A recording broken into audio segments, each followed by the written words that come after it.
आज अगर real estate market के ट्रेंड को हम देखते हैं, चाहे वो गुड़गांव रियल एस्टेट मार्केट के ट्रेंड को देखें या ग्लोबल ट्रेंड देख लें या इंडियन रियल एस्टेट मार्केट के ट्रेंड को देख लें। मार्केट ने पिछले 3-4 सालों में बहुत अच्छा परफॉर्म किया है, लेकिन अब इन्वेस्टर के पास एक सवाल खड़ा हो गया है कि अब किस चीज़ में इन्वेस्ट करना चाहिए, क्योंकि 2024 तक भी मार्केट काफ़ी तेज़ी से बढ़ी है और अब लोगों को लगता है कि ऐसा ना हो कि अब आने वाले टाइम में मार्केट कहीं स्टैग्नेंट हो जाए या मार्केट में कहीं ना कहीं कोई डिप आ जाए। तो इस टाइम पे लोगों के बीच में जो प्रेफरेबल इन्वेस्टमेंट ऑप्शन बने हुए हैं वो है कहीं ना कहीं एक तो प्लॉट की इन्वेस्टमेंट।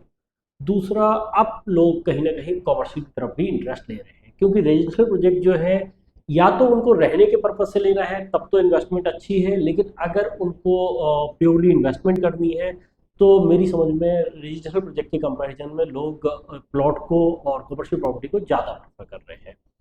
कमर्शियल प्रॉपर्टी में भी दो तीन तरीके की इन्वेस्टमेंट हो सकती हैं। या तो आप बिल्कुल सेफ प्ले करना चाहते हैं तो प्री लीज एसेट खरीद लीजिए, और अगर आप चाहते हैं प्लॉट लेना, वो भी कमर्शियल प्लॉट, तो आपके पास ऑप्शन बन सकता है एससीओ प्रॉपर्टी का। एससीओ प्लॉट्स अगर आप खरीद लेते हैं तो मेरे को लगता है कि एक तो प्लॉट होगा, तो प्लॉट जिस तरीके से हमेशा से सेफ और सिक्योर इन्वेस्टमेंट मानी जाती है, और ये कमर्शियल प्रॉपर्टी होगी तो कहीं ना कहीं आपको जो रेंटल इनकम जो है वो काफ़ी अच्छी यहाँ से बन सकती है।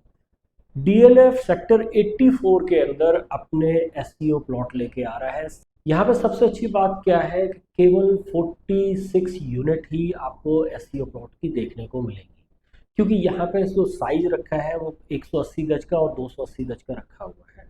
नॉर्मली आपने बाकी के एससीओ प्लॉट में देखे होंगे 60 गज के भी एससीओ मिल जाते हैं, 100 गज के भी एससीओ मिल जाते हैं, लेकिन यहाँ पे 180 और 280 रखने का एक टेक्निकल रीज़न है। वो रीज़न ये है कि जो बड़े प्लॉट साइज होते हैं उनके अंदर आपकी फ्लोर वाइज रजिस्ट्री भी अलाउड हो जाती है, और यहाँ पे एससीओ प्लॉट के अंदर जो एफएआर है उसके अकॉर्डिंग आप बेसमेंट, ग्राउंड और उसके ऊपर 4 फ्लोर और भी बना सकते हैं। आप चाहें तो फ्लोर कम बनाइए, आप अपनी हाइट अच्छी ले लीजिए, वो डिपेंड करता है आपकी लोकेशन पे। लेकिन हाँ, डीएलएफ जैसा ब्रांड है तो आउटर जो फसाड है वो डेफिनेटली वो कंट्रोल करेगा। उसके साथ ही साथ एक और खासियत है यहाँ पे कि ये सेंटर में जो है आपके जो एससीओज हैं, बेसिकली दोनों साइड एससीओज हो जाएंगे। सेंटर में काफ़ी बड़ा एक कॉरिडोर एरिया होगा, क्योंकि जब सेंटर में काफ़ी बड़ा एरिया होता है तो वहाँ पे डेवलपर एम्फी थिएटर भी बनाता है, वहाँ पे कुछ वाटर फीचर्स भी दे देता है, कहीं वाटर कास्केडिंग होगी, कहीं पे कुछ और होगा, कहीं पे आपके कुछ इस तरीके से एरियाज भी छोड़े जाते हैं जहाँ पे कोई इवेंट ऑर्गेनाइज हो जाए या कोई कार इवेंट हो रहा है या कुछ उस टाइप के इवेंट हो रहे हैं। तो उससे होता क्या है कि एक तो आने वालों का इंटरेस्ट उस एरिया के अंदर बना रहता है, वहाँ पे सेल्फी पॉइंट भी जगह जगह बनाए जाते हैं जिससे कि लोग आते हैं वहाँ पे सेल्फी लेते हैं, वो एरिया भी प्रमोट होता है, वहाँ पे आने वाले ब्रांड भी प्रमोट होते हैं और उन ब्रांड्स को विजिबिलिटी भी मिलती है। तो उसकी वजह से कहीं ना कहीं इस टाइप के एसईओ इन्वेस्टमेंट अच्छी होती है। अभी तक एसईओ के अंदर जो प्रॉब्लम मेरे को नज़र आ रही थी वो ये थी कि वहाँ पे कार पार्किंग का बहुत बड़ा मैस क्रिएट होगा, जो मेरे को लगता है, क्योंकि अभी तक किसी ने भी प्रॉपर कार पार्किंग का अरेंजमेंट नहीं किया है। लेकिन यहाँ पे एक और अच्छा चीज़ डीएलएफ की तरफ से हुआ है, वो ये है कि 300 कार पार्किंग का स्पेस यहाँ पे ऑलरेडी इन्होंने बनाया हुआ है। तो अगर 48 एससीओज है, 300 कार पार्किंग का स्पेस है, तो कंपेरेटिवली एक अच्छा स्पेस यहाँ पे मिल जाता है। और सबसे बड़ी बात क्या है, आसपास की सराउंडिंग। यहाँ पे आसपास में न्यू गुड़गांव के एरिया को देखेंगे, द्वारका एक्सप्रेसवे के एरिया को देखेंगे, क्योंकि ये दोनों एरिया जो है पर्टिकुलर इस एससीओ से कवर होंगे। तो यहाँ पे मोर देन 7 लाख फैमिलीज रहती हैं।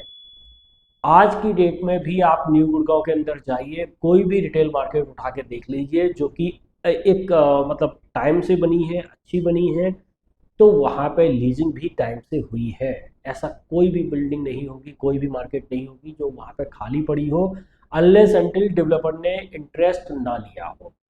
अगर डेवलपर ने थोड़ा सा भी इंटरेस्ट लिया है तो वहाँ पे सारी मार्केट आज की डेट में लीज आउट है। और कॉमर्शियल प्लॉट तो इन्वेस्टमेंट ही कुछ इस तरीके की होती है कि आपके लिए ऐसा है कि एक तो आप प्लॉट के अंदर इन्वेस्ट कर रहे हो, तो प्लॉट के अंदर इन्वेस्ट करने से क्या होता है, एक तो फाइनेंशियल टर्म में आपको जीएसटी, आप प्लॉट खरीद रहे होते तो जीएसटी आप पे नहीं करते हो, कंस्ट्रक्शन चूंकि आपको खुद करनी है वहाँ पे। और जब आप कंस्ट्रक्शन भी करोगे तो कंपैरेटिवली कंस्ट्रक्शन की ही कॉस्ट लगेगी, लेकिन प्राइस जो प्लॉट का होता है वो डे बाई डे इंक्रीज होता रहता है। इस लोकेशन के फेवर में एक चीज़ और जाती है कि यहाँ पे मल्टीपल हाईवेज कनेक्ट होते हैं, चाहे वो आपका द्वारका एक्सप्रेस वे हो, चाहे आपका वो NH8 हो, चाहे वो आपका CPR हो, चाहे वो आपका मल्टी यूटिलिटी कॉरिडोर हो। उसके अलावा यहाँ पे गवर्नमेंट के बहुत सारे एम्बिशियस प्रोजेक्ट हैं, जैसे कि आपका ग्लोबल सिटी बिल्कुल पास में है, विजन सिटी बिल्कुल पास में है। इसके अलावा यहाँ पे ISBT बिल्कुल पास में आ जाता है। आपका हेलीपोर्ट जो गुड़गांव का बनना है वो इसी लोकेशन पे बनना है।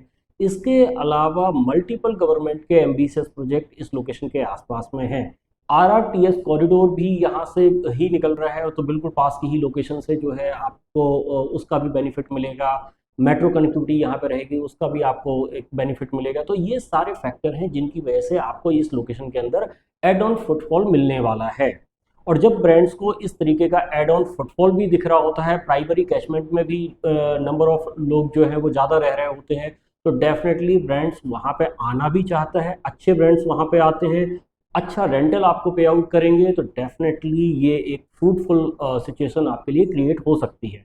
अगर आप इसके बारे में डिटेल में समझना चाहते हैं, आप हमारे नंबर्स पे कॉल करिए। और अगर ये वीडियो आपको इन्फॉर्मेटिव लगी है तो चैनल को सब्सक्राइब कर लीजिए, वीडियो को लाइक और शेयर करना मत भूलिए। Thank you very much.